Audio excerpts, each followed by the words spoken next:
야고보서 1장. 야고보서 1장 1절을 살펴보겠습니다. 주제는 하나님과 예수 그리스도의 종입니다. 1절을 보면 하나님과 주 예수 그리스도의 종 야고보는 흩어져 있는 12지파에게 문안하노라고 했습니다. 저자 야고보는 자신을 하나님과 예수 그리스도의 종이라고 소개하고 있습니다. 편지를 쓸 때 먼저 자기 자신에 대해 밝히고 안부를 묻는 것은 통상 관례이며 서식입니다. 저자 야고보도 각지에 흩어져 있는 그리스도인들에게 보내는 편지에서 본론에 들어가기에 앞서 먼저 자신에 대해 밝히고 있습니다. 그런데 야고보의 자기소개는 편지의 발신인을 밝히는 것 이상의 의미를 시사합니다. 야고보는 하나님과 예수 그리스도의 종이라고 자신을 소개합니다. 스스로 하나님과 예수 그리스도의 종이라고 자처하는 야고보의 진술 속에는 깊이 성찰해 보아야 할 신앙 고백이 들어 있습니다. 하나님으로부터 사명을 받은 많은 사역자들이 자신을 하나님의 종으로 고백하고 종된 책무를 다하기 위해 노력했습니다. 야고보도 이들과 마찬가지로 하나님의 사역자로서 분명한 자의식을 갖고 있었습니다. 그래서 여러 성도들 앞에서 자기를 주님의 종이라고 고백한 것입니다. 종으로서의 사역자가 갖추어야 할 자질과 책무, 종에게 베푸시는 하나님의 은혜에 대해 살펴보도록 하겠습니다. 첫째, 하나님을 섬기는 종의 도리입니다. 1. 하나님의 종은 자신의 역할과 위치를 분명히 알아야 합니다. 엄격한 주종 관계를 토대로 형성된 봉건 사회에서는 주인의 명령에 대한 무조건적인 복종이 종이 갖추어야 할 가장 기본적인 태도이며 의무로 간주되었습니다. 만일 종이 주인의 명령에 불복한다면 주인은 당장에 그를 죽일 수도 있었습니다. 종의 생명은 단지 주인의 소유물일 뿐이기 때문입니다. 그런데 하나님과 사역자의 관계도 때로는 이러한 봉건적 주종 관계에 비유되곤 합니다. 하지만 여기에는 보다 깊은 의미론적 통찰이 있어야 합니다. 모든 생명의 주인으로서 하나님은 과거 봉건 영주들과는 비길 수도 없는 강대한 권세를 가지셨음에 틀림이 없습니다. 그러나 하나님께서는 하나님의 종으로 삼으신 자들에게 무조건적인 복종을 강요하시는 분이 아닙니다. 하나님은 종들이 자원하여 순종하며 헌신하기를 원하십니다. 따라서 사역자들은 자신의 역할이 기쁨으로 하나님을 섬기는 것임을 알아야 합니다. 그리고 존귀하신 하나님을 섬기는 자신의 직분에 대해 자긍심을 가져야 합니다. 2. 하나님의 종은 최선을 다해 책무를 감당해야 합니다. 종의 책무는 무엇보다도 주인이 원하는 뜻을 실현하는 것이라고 할 수 있습니다. 주인의 뜻을 알고 그 뜻을 이루어 드리기 위해 최선을 다하는 종은 주인에게 충성을 인정받게 됩니다. 하나님의 종된 사역자들의 경우도 이와 마찬가지입니다. 하나님은 각 시대마다 하나님의 뜻을 세상에 전하고 역사를 운행하기 위하여 종들을 세우셨습니다. 그리고 하나님의 말씀에 순종하며 그 뜻을 실현하기를 원하는 종들을 통해 일하시고 그들을 충성된 종으로 인정하셨습니다.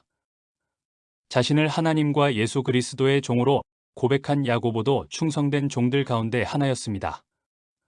그는 자신의 책무가 예수 그리스도의 복음을 전파하는 것임을 알았으며 그 일을 위해 최선을 다했습니다.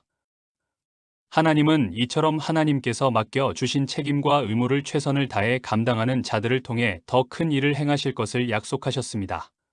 둘째, 하나님이 종들에게 베푸시는 은혜입니다. 1. 사역을 감당할 만한 담대한 믿음과 능력을 주십니다. 하나님은 부르심에 자원하는 마음으로 응답하는 종들에게 사역을 감당할 만한 담대한 믿음과 능력을 부어 주십니다.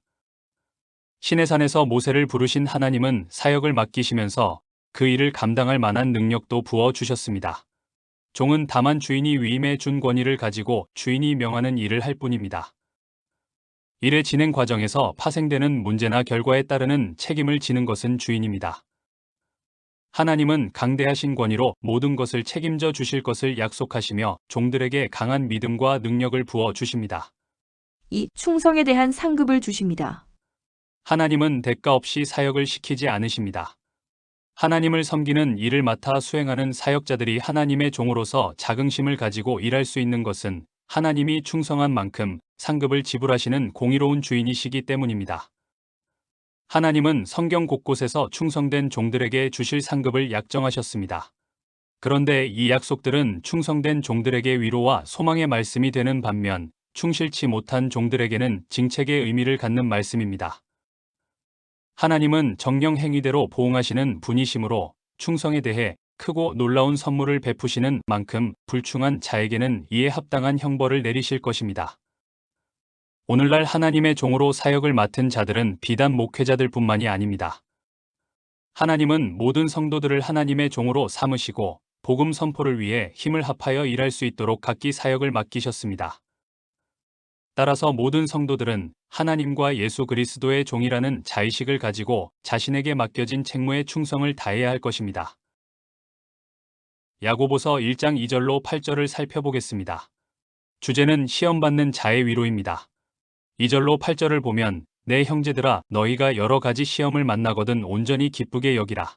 이는 너희 믿음의 시련이 인내를 만들어내는 줄 너희가 알미라. 인내를 온전히 이루라. 이는 너희로 온전하고 구비하여 조금도 부족함이 없게 하려 함이라. 너희 중에 누구든지 지혜가 부족하거든 모든 사람에게 후히 주시고 꾸짖지 아니하시는 하나님께 구하라. 그리하면 주시리라. 오직 믿음으로 구하고 조금도 의심하지 말라. 의심하는 자는 마치 바람에 밀려 요동하는 바다 물결 같으니 이런 사람은 무엇이든지 주께 얻기를 생각하지 말라. 두 마음을 품어 모든 일에 정함이 없는 자로다고 했습니다. 야고보서 첫 부분이 시험에 대한 문제를 다루고 있음에서 우리는 당시 수신자들이 극심한 시험에 처해 있었다는 사실을 알 수 있습니다. 그런데도 야고보는 성도들을 향하여 너희가 시험을 만나거든 온전히 기쁘게 여기라고 격려하고 있습니다. 이것은 시험을 통과한 믿음의 승리자만이 느낄 수 있는 기쁨이 있기 때문입니다. 살아있는 믿음은 교리적 이론을 습득함으로써 얻는 것이 아니고 오직 사회적 환난과 시험에 직면했을 때 더욱 강화되고 성숙되는 것입니다. 왜냐하면 하나님께서는 우리에게 감당치 못할 시험 당함을 허락지 아니하시고 시험 당할 즈음에 또한 피할 길을 내사 능히 감당케 하시기 때문입니다. 그러므로 우리에게 닥치는 시험은 우리를 파멸시키려는 것이 아니요 오직 신실한 성도로서 바로 서게 하기 위함인 것을 깨달아야 합니다.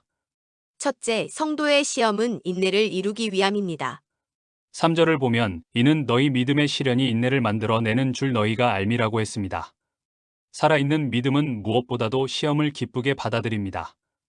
시험은 하나님께서 자녀들을 훈련시키는 연단의 한 과정입니다. 그 과정 속에서 사람은 자신의 그릇된 욕심을 깨닫고 온갖 더럽고 추한 옛 사람을 발견하게 됩니다. 하나님의 형상을 온전히 이루어 가야 하는 성도가 이와 같은 모습들을 버리고 새 사람으로 옷 입기 위해 하나님의 뜻을 발견하는 시험을 받는 것은 당연한 것입니다. 이 시험은 외부에서 오는 박해이기도 하지만 무엇보다 인간의 내면에서 시작되는 것이기 때문에 우리에게는 인내가 필요합니다. 인내는 수동적인 참을성이 아니라 어떠한 고난에도 굴복하지 않고 끊임없이 전진하고자 하는 역동성입니다. 이와 같이 고난에 적극적으로 대처하게 될 때 성도는 믿음의 시련을 통해 인내의 미덕을 산출합니다. 그리고 그 인내의 미덕이 우리의 구원의 힘이 됨은 두말할 나위 없는 사실입니다. 여기에서 우리는 시험을 기뻐할 이유와 논리를 찾게 되는 것입니다. 우리가 시험을 기쁘게 여기는 것이 시험에 들지 않게 기도하라는 주님의 말씀이나 시험에 들지 말게 기도하라는 주 기도문의 교훈과 상충되는 것 같지만 사실은 시험을 기쁘게 대하는 것이 곧 스스로 시험에 들지 않는 길이요 시험을 이기는 방편이기 때문에 주님의 교훈과 근본적으로 부합하는 것입니다. 둘째, 성도의 시험은 온전하여 부족함이 없게 하기 위함입니다. 4절을 보면 인내를 온전히 이루라. 이는 너희로 온전하고 구비하여 조금도 부족함이 없게 하려 함이라고 했습니다. 인내는 모든 덕의 여왕이라는 말이 있습니다. 특히 성도의 인내란 높이 평가되어야 하는 미덕입니다. 왜냐하면 성도의 자세는 그 본질이 순종에 있으므로 인내가 없이는 믿음 생활이 불가능하기 때문입니다. 인내를 온전히 이루라는 말은 인내의 힘을 온전히 발휘하라는 뜻입니다. 결코 중도의 좌절됨이 없이 끝까지 인내를 발휘하여 구원의 역사를 성취시키는 것입니다. 그럴 때 성도는 비로소 부족함이 없는 인격을 이룰 수 있습니다. 그리스도인은 온전을 향해 전진하는 선수들입니다. 온전은 완성된 완전성을 말하는 것입니다. 과연 이 지상에 사는 성도가 완전해질 수 있는가 하는 물음은 지금까지 계속되고 있는 질문이지만 그러나 우리는 이 완전을 목표로 살아가야 합니다. 여기에서 온전이나 완전은 예수님의 산상수훈이 우리에게 말씀하는 것처럼 하늘에 계신 너희 아버지의 온전하심과 같이 너희도 온전하라는 것과 상통하는 것으로서 조금도 부족함이 없는 그리스도인의 원숙한 성품과 그 풍부한 생활이 달성되는 것을 가리키는 것입니다. 이 온전의 목표를 향해 갈 수 있는 길은 오직 인내의 길밖에 없습니다. 셋째, 시험을 이길 지혜가 부족한 자는 하나님께 구해야 합니다. 5절을 보면 너희 중에 누구든지 지혜가 부족하거든 모든 사람에게 후히 주시고 꾸짖지 아니하시는 하나님께 구하라 그리하면 주시리라고 했습니다. 온전한 인내를 이루기 위해서는 지혜가 필요합니다. 그러나 하나님 외에 이 세상에는 온전자가 없습니다. 그러므로 우리는 하나님으로부터 지혜를 받아 온전자를 향해 나아가는 노력을 해야 하는 것입니다. 성경이 우리에게 너희도 온전하라고 하시는 말씀은 우리에게 이 노력을 요구하는 것이요. 또한 온전자를 향해 쫓아가는 그 모습 자체를 의미하는 것입니다. 누가 시험을 이길 수 있습니까? 인내하는 사람입니다. 누가 인내할 수 있습니까? 온전한 지혜를 구하는 자입니다. 여기에서 말하는 지혜는 흔히 학문에서 말하는 과학적 지혜가 아닙니다. 성경에서 말하는 지혜는 하나님으로부터 오는 선물이며 또한 그 지혜로서 하나님을 알 수 있는 참 지혜를 말합니다. 이 지혜의 온전을 위해서는 하나님께 구해야 합니다. 1000번제를 통해 하나님으로부터 소원의 응답을 약속받은 솔로몬은 자기의 어리석음을 고백하며 지혜를 구함으로써 일생을 영화롭게 사는 축복을 누렸습니다. 오늘날 성도들은 말씀에 순종하는 가운데 이 세상에서 모든 시련을 이기고 승리할 수 있도록 지혜를 구해야 합니다. 구하는 이에게 후히 되어 누르고 흔들어 넘치도록 주시는 분이 하나님이십니다. 넷째, 구하는 자는 의심 없이 구해야 합니다.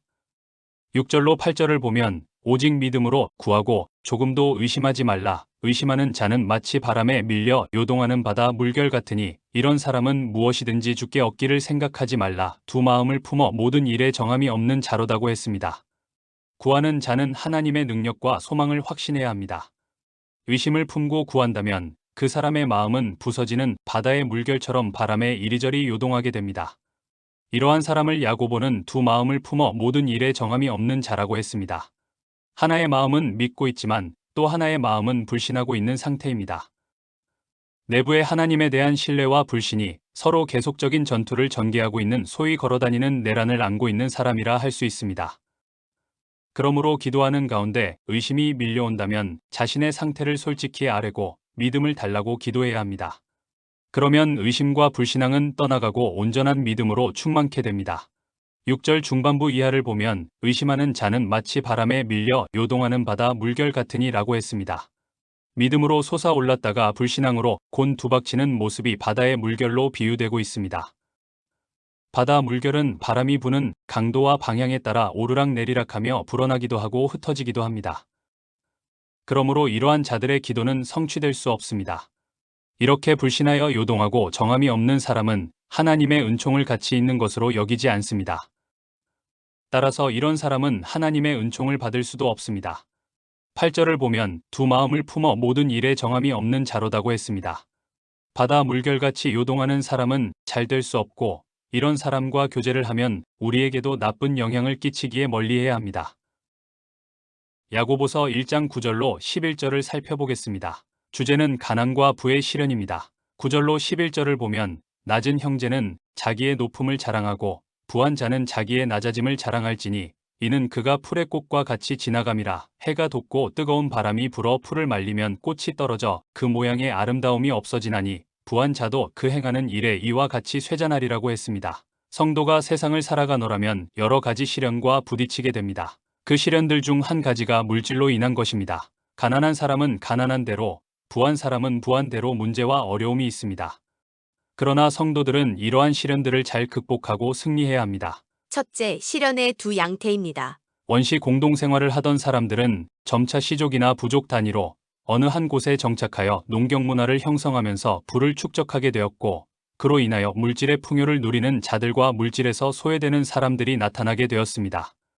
이른바 가난한 자와 부한 자가 생겨나게 된 것입니다. 그리고 이 양자 간에는 알력이 형성되었으며 계층이 형성되었습니다.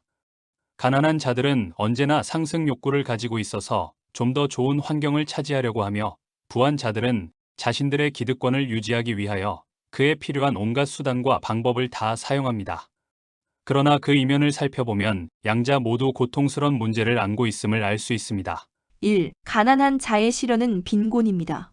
가난한 자들의 시련은 무엇보다도 물질의 빈곤에 있습니다. 가난한 자들은 사회 계층 내에서 물질의 빈곤으로 인하여 위축될 수밖에 없습니다. 특히 물질 만능주의가 팽배한 현대의 산업 사회에서는 그러한 현상이 더욱 뚜렷이 드러납니다. 그들은 단지 생계 유지를 위하여 일해야 하며 사회에서 충분한 대접을 받지 못합니다. 뿐만 아니라 그들은 어떠한 기회를 동등하게 부여받기도 어려우며 혹 기회가 온다 해도 가난으로 인해 부유한 자들과 같이 그 기회를 이용하지 못하고 깊은 좌절감을 맛보게 됩니다. 2. 부한 자의 시련은 풍요로움입니다. 부한 자의 물질적 풍요함이 오히려 그들에겐 시련이 됩니다. 물질의 풍요함은 그들로 하여금 교만하게 하거나 나태 속에서 자족하게 하기도 하며 세상 일락에 빠져 영혼이 부패하도록 방치하게도 합니다.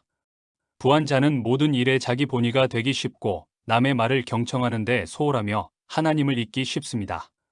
또한 도적과 강도 혹은 재난의 위협으로부터 시달림을 당하기도 합니다. 둘째, 시련을 극복하는 방법을 살펴보겠습니다. 1. 가난한 자는 하나님 안에서 부요하다는 것을 알아야 합니다. 구절을 보면 낮은 형제는 자기의 높음을 자랑하라고 했습니다. 야고보는 여기에서 형제라는 말을 사용함으로써 가난한 자가 어떠한 방법으로 시련을 극복하고 인내와 기쁨을 누릴 수 있는지에 대한 비결을 암시해 주고 있습니다. 그리스도 안에서는 가난한 자나 부한 자의 구별이 없고 모두가 한 형제입니다. 따라서 생활의 빈곤함이나 사회 계층의 격차가 그리스도의 사랑과 위로를 받는데 차별을 가져오지 않습니다. 이러한 사실은 그리스도께서 그의 공생의 전 기간을 가난한 자와 소외된 자들과 함께 보낸 사실에서 알 수 있습니다. 따라서 가난한 자는 자기가 하나님에 의하여 부유하다는 사실을 알아야 합니다. 가난한 자는 이미 그리스도 안에서 가장 복되고 훌륭한 사회로 이주한 신분을 가진 자이며 하늘의 유업을 상속받을 자임을 알아야 합니다. 그때 시련을 극복하고 승리할 수 있습니다. 2. 부자가 시련을 극복하기 위해서는 겸손해야 합니다. 야고보는 부한 자들이 시련을 극복할 수 있는 방법으로 자기의 낮아짐을 자랑하라고 했습니다. 부한 자가 그리스도 안에서 가난한 자와 함께 한 형제가 되었다고 한다면 그는 분명 낮아진 것이 틀림없습니다. 야고보는 바로 그 점을 자랑하라는 말입니다. 부한 자가 낮아지려면 겸손해야 합니다. 자신의 기득권을 포기해야 합니다. 부한 자가 자신의 낮아짐을 자랑한다면 결코 세상의 물질에 연연하지 않을 것이며 세상의 일락에 자신을 내맡기지도 않을 것이고 갈급하는 심령으로 하나님을 찾게 될 것입니다. 그뿐만 아니라 자신에게 물질을 풍성하게 수여하신 분의 뜻에 따라 물질을 재분배함으로써 오히려 세인의 칭찬과 하나님의 더 크신 축복을 누리게 될 것입니다. 셋째, 부가 가져다주는 행복에는 한계가 있습니다. 10절로 11절을 보면 풀의 꽃과 같이 쇠잔하리라고 했습니다. 물질적인 풍요는 확고한 것이 아니며 언제 없어질지 모르는 불확실한 것입니다. 야고보는 팔레스틴 지방의 기후 현상으로 이 사실을 설명했습니다. 즉 팔레스틴 지방의 들에 피는 풀과 꽃은 비가 온 뒤 잠깐 동안은 화려해 보입니다. 그러나 다시 태양이 내리쬐고 사막의 열풍이 불면 그것은 곧 시들어 말라 버리고 맙니다. 이와 같이 부는 언제 없어질지 모르는 초계와 같은 허탄한 것에 불과합니다. 이러한 사실을 가리켜 주님은 부자가 많은 부를 축적하고 나서 안락을 누리고자 계획하는 그 밤에 그를 취하실 것이라고 하셨습니다. 따라서 성도들은 없어질 부가 아니라 하나님께 소망을 두고 선한 일에 열중해야 합니다. 야고보서 1장 12절로 16절을 살펴보겠습니다. 주제는 믿음의 시련입니다. 12절로 16절을 보면 시험을 참는 자는 복이 있나니 이는 시련을 견디어 낸 자가 주께서 자기를 사랑하는 자들에게 약속하신 생명의 면류관을 얻을 것이기 때문이라. 사람이 시험을 받을 때에 내가 하나님께 시험을 받는다 하지 말지니 하나님은 악에게 시험을 받지도 아니하시고 친히 아무도 시험하지 아니하시느니라. 오직 각 사람이 시험을 받는 것은 자기 욕심에 끌려 미혹됨이니 욕심이 잉태한즉 죄를 낳고 죄가 장성한즉 사망을 낳느니라. 내 사랑하는 형제들아 속지 말라고 했습니다. 의인이 왜 고난을 당하는가 하는 문제는 오랫동안 많은 사람들이 고민해 온 문제입니다. 오직 하나님의 뜻대로 살려고 몸부림치는 성도들도 때로 이 문제에 부딪혀 몹시 괴로워하며 절망합니다. 본문은 이러한 성도들에게 분명하고 정확한 답변과 격려가 되는 말씀입니다. 본문에서 야고보는 모든 시험은 본질적으로 인간의 탐욕에서 비롯되며 믿음의 시험 과정이라고 할 수 있는 고난을 참는 자는 생명의 면류관을 받게 되리라고 확증합니다. 때로 인간은 원인을 규명하기 어려운 고난을 겪고 좌절하기도 합니다. 하지만 성도들은 고난의 의미를 바로 알고 이를 이겨내야 합니다. 첫째, 하나님은 성도의 믿음을 연단하십니다. 언약의 땅 가나안으로 인도하기 위해 이스라엘 백성들을 애굽에서 이끌어내신 하나님은 이스라엘 백성들로 가나안에 들어가기에 앞서 40년 동안 광야를 유랑하며 하나님을 향한 온전한 신앙을 키우게 하셨습니다. 하나님은 때때로 흉포한 이방 족속을 통해 이스라엘 백성들을 치기도 하셨습니다. 이 기간은 이스라엘이 온전한 신앙에 따르는 축복과 불신앙의 결과로 주어지는 가혹한 형벌을 직접 체험하며 바른 신앙 태도를 몸으로 배우는 값진 시간이었습니다. 하나님은 이스라엘이 가나안 땅에 들어가서도 신앙을 지킬 수 있을 만큼 성숙한 믿음을 갖기까지 그들을 연단시키셨습니다. 그리고 마침내 이스라엘이 하나님의 마음에 합당한 신앙으로 성숙했을 때 약속의 땅 가나안으로 인도해 들이셨습니다. 이스라엘이 가나안에 들어가서 누린 풍요와 안식은 고통으로 얼룩진 광야 생활 40년을 상쇄시키고도 남음이 있었습니다. 오늘날에도 하나님의 백성들에게 여러 가지 시련과 고통이 닥쳐옵니다. 그러나 이러한 믿음의 시련들은 그것으로 끝나는 것이 아닙니다. 하나님은 시련을 통해 성도의 믿음이 한 단계 높은 신앙으로 성숙하도록 단련시키시며 더 크고 영원한 축복도 담아낼 수 있는 믿음의 그릇을 준비하게 하시는 것입니다. 둘째, 시련을 이겨냄으로 얻게 되는 믿음의 변화입니다. 1. 시련을 이겨내면 믿음이 순수해집니다. 금광에서 갓 채광해 낸 금에는 여러 가지 불순물들이 혼합되어 있습니다. 하지만 이것이 고온의 용광로 속에서 정련의 과정을 거치고 나면 불순물이 완전히 제거된 순수한 정금으로 변화됩니다. 믿음도 마찬가지입니다. 고난으로 정련되지 않은 신앙에는 사탄의 유혹에 미혹되기 쉬운 의욕, 회의, 오만, 질시 등 여러 가지 불순물들이 포함되어 있습니다. 이러한 불순물들을 제거하기 위해 성도들은 타는 불 속에 들어가는 것 같은 시련의 과정을 겪어야 합니다. 시련은 믿음을 흠과 티가 전혀 없는 정금처럼 순수하게 정련시키십니다. 2. 시련을 이겨내면 믿음이 강건해집니다. 시련을 통해 정련된 믿음은 여간한 어려움이나 세상의 헛된 유혹에 흔들리지 않습니다. 고온의 불가마에서 구워진 그릇이 어떤 물질도 거뜬히 담아내는 것처럼 시련을 이겨낸 성도는 하나님 나라에 이르기까지 모든 역경과 환난을 능히 견뎌냅니다. 뿐만 아니라 고난 속에서도 기쁨과 소망을 발견하고 하나님께로 더 가까이 다가갑니다. 성도들 대부분이 삶이 순탄할 때에는 하나님을 찬양하고 신뢰하지만 어려운 고비가 닥치면 깊은 회의와 절망을 느낍니다.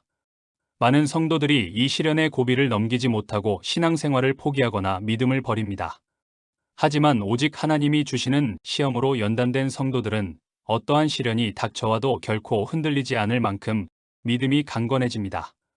시련은 성도의 믿음을 강고하게 단련시키는 불가마입니다. 셋째, 믿음의 시련을 통과한 자에게는 축복이 있습니다. 하나님은 공의를 원칙으로 삼아 모든 인간의 행위를 판단하시고 일일이 보응하십니다. 따라서 여러 가지 어려움을 당하면서도 고든 신앙을 지키고 하나님을 향한 더 큰 사랑을 키워낸 성도들을 결코 모른 채 하지 않으십니다. 야고보는 시련을 잘 참아 견디는 자는 복 있는 사람이라고 말합니다. 한 세상을 살아가는 동안 인간은 누구나 고난의 고비를 맞이합니다. 하지만 모든 사람이 다 고난을 자아 성숙의 계기로 삼고 슬기롭게 극복하는 것은 아닙니다. 인간이 당하는 고난 중 대부분이 지나친 욕심에서 비롯되는 것임에도 사람들은 대개 자신이 고난당하는 것이 다른 사람의 탓인 양 생각합니다.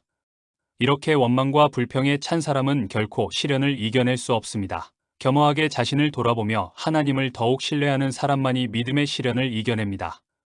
하나님은 이처럼 시련을 통과한 자들을 의롭고 진실한 성도로 인정하십니다. 그리고 이 사람들에게 영원한 생명의 면류관을 약속하셨습니다. 영생의 면류관은 최선을 다해 신앙생활의 시련을 통과한 자들에게만 주어지는 상급입니다.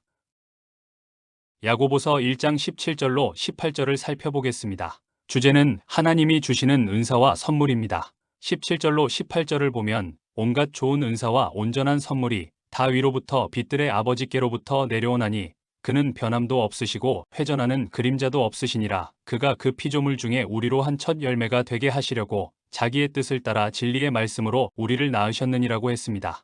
야고보는 하나님이 주시는 모든 선물은 선하고 변함이 없음을 선포하고 있습니다. 세상의 모든 사물은 변하고 쓰러지지만 하나님의 선물은 어떠한 경우라도 선하고 변하지 않습니다. 하나님께서 주시는 선물은 영원히 소멸되지 않으며 우리에게 커다란 유익과 기쁨을 제공합니다. 하나님의 선물로 인해 우리는 늘 거듭나는 새 삶을 살게 되며 진리에 굳게 서게 됩니다. 첫째, 하나님이 주시는 은사와 선물은 선합니다. 우리는 변화가 많고 복잡하고 악이 많은 세상에 살면서 하나님은 왜 악을 주셔서 우리를 고통스럽게 하시나 하고 원망할 때가 있습니다. 그러나 하나님이 주시는 은사와 선물은 선합니다. 선하지 않은 것은 하나님이 주신 것이 아닙니다. 하나님께서는 악으로 우리를 시험하지 않으시며 하나님의 목적을 이루시기 위하여 연단하실 뿐입니다. 그러나 연단도 우리가 감당할 수 있을 정도로 하시지 우리가 감당할 수 없을 정도로는 하지 않으십니다. 하나님은 하나님이 선하신 것 같이 우리도 선하게 만들기 위해 연단을 하실 뿐입니다. 그래서 우리를 하나님의 백성으로 만들어 하나님과 함께 영원한 생명을 누릴 수 있게 하십니다. 물론 이 세상에서도 화평과 사랑 속에서 양순하고 선한 열매가 가득한 삶을 살아가게 하기 위하여 하나님은 은사와 선물을 내려 주십니다. 야고보서 3장 17절을 보면 오직 위로부터 난 지혜는 첫째 성결하고 다음에 화평하고 관용하고 양순하며 긍휼과 선한 열매가 가득하고 편벽과 거짓이 없나니라고 하셨습니다. 이처럼 하나님이 위로부터 주시는 은사와 선물은 선한 것뿐입니다. 그래서 주님으로부터 은사를 받은 자들은 한결같이 기뻐하고 즐거워합니다. 감사와 찬양, 선한 열매가 생활 가운데서 떠나지 않습니다. 둘째, 하나님이 주시는 은사와 선물은 변하지 않습니다. 세상 모든 사물은 시시때때로 변하고 그 모습을 달리합니다. 우리 인간도 겉모양을 치장하고 변화시키며 속마음도 때와 장소에 따라 변합니다. 계절도 봄이 가면 여름이 오고 여름이 가면 가을이 오고 그 다음에는 겨울이 와서 추위를 가져다 주는가 하면 꽃피는 봄이 오기도 합니다. 이렇게 세상 모든 것들은 다 변하지만 하나님께서 주시는 은사와 선물은 영원히 변하지 않습니다. 나 여호와는 변혁지 아니하나니 그러므로 야곱의 자식들아 너희가 소멸되지 아니하느니라는 말라기 3장 6절 말씀과 같이 여호와 하나님께서는 영원히 변하지 않으십니다. 영원히 변하지 않으시고 우리를 도와주셔서 흥성하게 하십니다. 히브리서 13장 8절을 보면 예수 그리스도는 어제나 오늘이나 영원토록 동일하시니라고 했습니다. 어제나 오늘이나 영원토록 동일하신 주님, 그분은 항상 변함없이 우리를 지켜주시고 보호해 주시는 우리 주님이십니다. 만일 하나님께서 하나님의 은혜와 선물을 거두어 가셨다면 인류의 역사는 하나님의 심판에 의해 이미 끝났을 것입니다. 그러나 영원히 변치 않으시는 하나님이시기에 인류는 계속적으로 융성해 오고 있으며 개인은 개인대로 삶을 꾀하고 있는 것입니다. 셋째, 하나님이 주시는 은사와 선물은 인생을 새 출발시킵니다. 하나님께서 주시는 은사와 선물에는 아주 특이한 면이 있습니다. 그것은 하나님께서 주시는 가장 큰 선물인 복음의 진리에 의해 인생을 재창조하는 일이며 이로 인하여 인생이 하나님의 소유물이라는 것을 스스로 깨닫게 되고 새로운 삶을 출발하게 됩니다. 18절 중반부를 보면 자기의 뜻을 따라 진리의 말씀으로 우리를 낳으셨느니라고 했습니다. 우리는 하나님의 선택을 받았고 새 생명을 얻었습니다. 그러므로 성도로서 새로운 삶을 살아가야 합니다. 로마서 6장 4절을 보면 그러므로 우리가 그의 죽으심과 합하여 세례를 받음으로 그와 함께 장사되었나니 이는 아버지의 영광으로 말미암아 그리스도를 죽은 자 가운데서 살리심과 같이 우리로 또한 새 생명 가운데서 행하게 하려 함이라고 했습니다. 하나님은 예수 그리스도를 우리에게 선물로 주셔서 그로 인하여 우리의 인생을 새 출발할 수 있게 하셨습니다.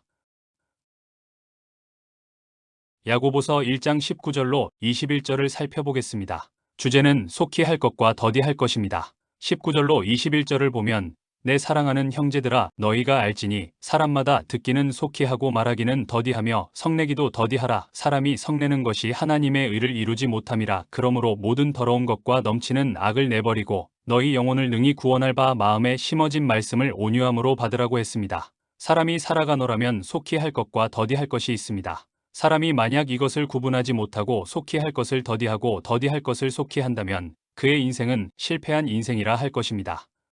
야고보는 그의 수신자들에게 무엇을 속히 해야 하고 무엇을 더디해야 하는지를 가르쳐줍니다. 이는 성도들이 알아야 할 중요한 내용입니다. 첫째, 속히 할 것이 있습니다. 1. 하나님 말씀 듣기를 속히 해야 합니다. 듣기는 속히 하라는 말씀은 하나님의 말씀 듣는 일을 속히 하라는 권면입니다. 이 말씀은 우리가 하나님의 말씀을 듣는 데에 얼마나 열심을 내야 할지를 보여줍니다. 듣기를 속히 하라는 말씀은 모든 일을 제쳐두고 하나님 말씀 듣는 일에 열심을 내라는 말씀입니다. 이러한 열심은 하나님의 말씀을 사모하는 불같은 마음이 없이는 불가능합니다. 배우려는 열망이 있을 때에만 가능합니다. 야고보가 이렇게 듣고 배우기를 권면하는 이유는 저희가 듣지도 못한 일을 어찌 믿으리요? 믿음은 들음에서 난다고 했기 때문입니다. 따라서 성도들은 하나님의 말씀 듣기를 속히 하고 열심을 내야 합니다. 그러나 이와 같이 말씀 듣기를 속히 하는 일은 그냥 되는 것이 아닙니다. 많은 훈련이 필요합니다. 즉 남이 무엇을 말하든지 잘 경청하는 태도를 취해야 하는 것입니다. 물론 이 말이 세상의 유혹이나 사탄의 괴계에도 귀를 잘 기울이라는 말은 아닙니다. 이것은 겸손한 태도를 말하는 것입니다. 겸손하지 아니하고는 다른 사람의 말을 경청할 수가 없습니다. 그러므로 성도들은 겸손한 마음으로 하나님이나 사람 앞에 서야 할 것입니다. 2. 말씀 행하기를 속히 해야 합니다. 말씀을 듣고 성경을 공부하는 일은 중요한 일입니다. 그러나 말씀을 듣고 공부하는 것 자체가 사람을 변화시키지는 못합니다. 듣고 공부한 말씀을 행동으로 옮길 때 비로소 인격의 변화를 가져옵니다. 하나님의 말씀을 듣고 공부하는 것은 단순히 종교적 지식을 쌓기 위해서가 아닙니다. 하나님의 뜻대로 이 세상을 살기 위해서입니다. 그러므로 우리는 말씀을 듣되 그것을 속히 실행해야 합니다. 원수를 사랑하라는 말씀을 들었으면 그 자리에서 이웃을 용서하고 도와줘야 합니다. 성도에게는 배움의 장과 실천의 장이 따로 있는 것이 아닙니다. 배우면서 실천하고 실천하며 배우는 것이 성도입니다. 성도는 남의 일에 참견하는 일이나 비난하는 일보다 말씀을 실천하는 일에 열심을 내야 합니다. 둘째, 더디할 것이 있습니다. 1. 말하기를 더디 해야 합니다. 성경은 말을 가려서 하는 일의 중요성을 강조했습니다. 잠언 17장 27절로 28절을 보면 말을 아끼는 자는 지식이 있고 성품이 냉철한 자는 명철하니라. 미련한 자라도 잠잠하면 지혜로운 자로 여겨지고 그의 입술을 닫으면 슬기로운 자로 여겨지느니라고 했습니다. 또 잠언 10장 19절에서도 말이 많으면 허물을 면하기 어려우나 그 입술을 제어하는 자는 지혜가 있느니라고 하여 우리의 언어 생활을 통제하며 다스리는 일의 중요함을 깨우쳤습니다. 철학자 제노는 우리는 두 개의 귀를 가지고 있으나 입은 오직 하나밖에 없다. 그것은 우리가 많이 듣고 적게 말해야 하기 때문이다 라고 했습니다. 그만큼 우리는 말을 적게 하고 가려서 해야 합니다. 말이 많으면 교만해지기 쉽습니다. 그리고 다른 사람의 말을 귀담아 들으려 하지도 않습니다. 또한 말이 많다 보면 불완전한 인간인지라 자연히 실수를 하게 됩니다. 그런즉 우리는 한마디를 하더라도 자신을 돌이켜 보고 책임질 수 있는 말을 해야 합니다. 침묵은 금이다 라는 말도 있습니다. 말은 적으면 적을수록 좋습니다. 2. 성내기를 더디 해야 합니다. 성내기를 더디해야 하는 것은 말을 더디하는 것과 함께 가장 더디해야 할 것 중에 하나입니다. 조급하게 행동하는 것은 삼가야 합니다. 야고보는 인내로서 그리스도인의 인격을 성숙시킬 것을 강조했습니다. 인내는 그리스도인들이 마땅히 가져야 할 인격의 소중한 부분인데 성을 내므로써 잃어버리는 일이 너무 많습니다. 그래서 그리스도를 닮아가는 일에 실패하게 됩니다. 20절을 보면 사람이 성내는 것이 하나님의 의를 이루지 못함이라고 했습니다. 사람이 조급하게 성내면 자신의 인격도 성장하지 못하지만 하나님의 영광도 가리게 됩니다. 그래서 바울도 디모데 후서 2장 24절로 25절에서 주의 종은 마땅히 다투지 아니하고 모든 사람에 대하여 온유하며 가르치기를 잘하며 참으며 거역하는 자를 온유함으로 훈계할지니 혹 하나님이 그들에게 회개함을 주사 진리를 알게 하실까 하며 라고 했습니다. 그리스도인이 환난 가운데서 참고 더디 성내는 것이 얼마나 중요한가를 설명하고 있는 것입니다. 우리는 짜증나고 분이 나는 일을 만난다 할지라도 더욱 자제하고 마음을 가라앉힌 다음 이성적으로 일을 처리해야 합니다. 그럴 때에 우리의 성품도 점차 변화하여 하나님의 성품을 닮아가는 것입니다.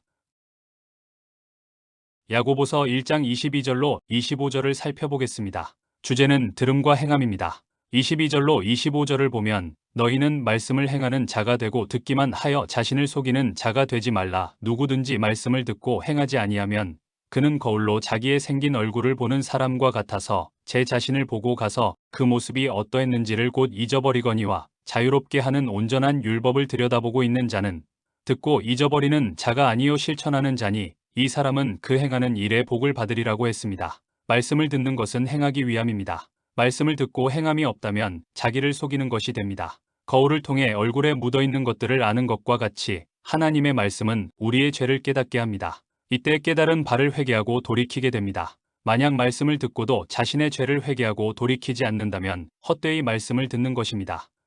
복은 말씀을 듣고 행할 때에 받게 됩니다. 야고보서 1장 26절로 27절을 살펴보겠습니다. 주제는 참된 경건입니다. 26절로 27절을 보면 누구든지 스스로 경건하다 생각하며 자기 혀를 제갈 물리지 아니하고 자기 마음을 속이면 이 사람의 경건은 헛것이라. 하나님 아버지 앞에서 정결하고 더러움이 없는 경건은 곧 고아와 과부를 그 환난 중에 돌아보고 또 자기를 지켜 세속에 물들지 아니하는 그것이니라고 했습니다. 일반적으로 사람들은 경건이라는 것을 외적인 단정함이라든가 정숙한 태도를 가리키는 말로 생각합니다. 그러나 야고보는 그러한 외적인 정숙함이 경건의 본질이 아니고 실천적인 신앙이 수반되는 내적 정결의 표현이 참된 경건임을 설명합니다. 실제로 경건이란 우리 마음 자세와 연관되는 것이지 외향적인 정숙함만을 지칭하는 것은 아닙니다. 내용이나 진실보다 외적인 경건이 때때로 크게 부각되고 그리하여 겉모습만을 치장하는 풍토가 만연된 현대의 야고보의 교훈은 중요하지 않을 수 없습니다.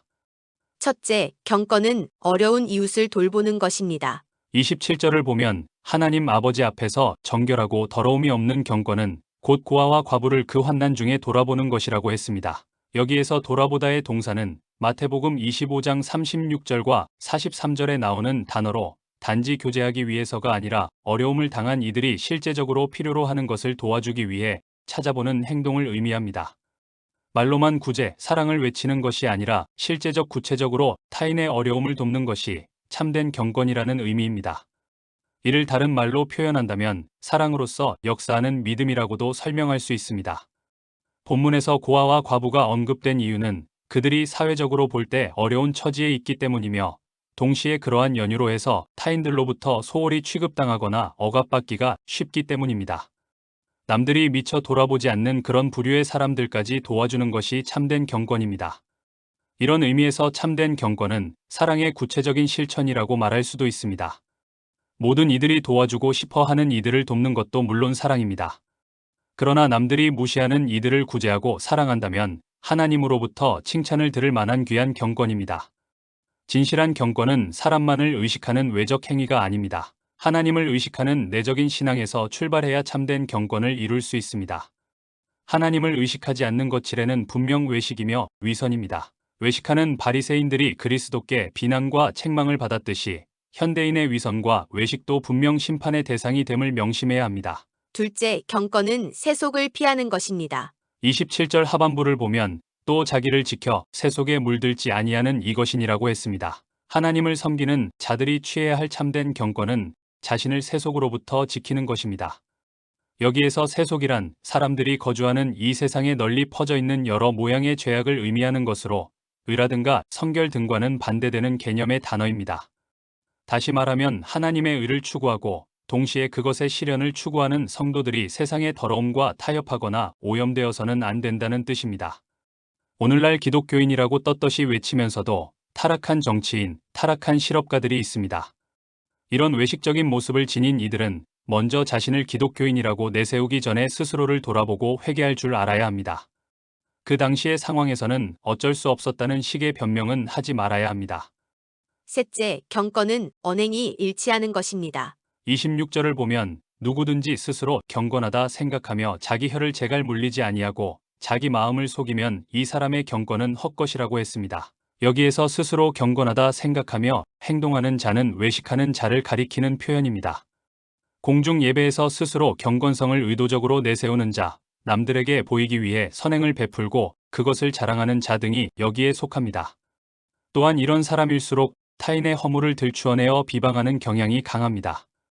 스스로 부족함을 아는 사람은 함부로 타인을 비방하지 않습니다. 그러나 외식하는 자들은 자신의 경건을 자랑하기 위해 필연적으로 타인의 부족함이나 실수를 비방하게 마련입니다.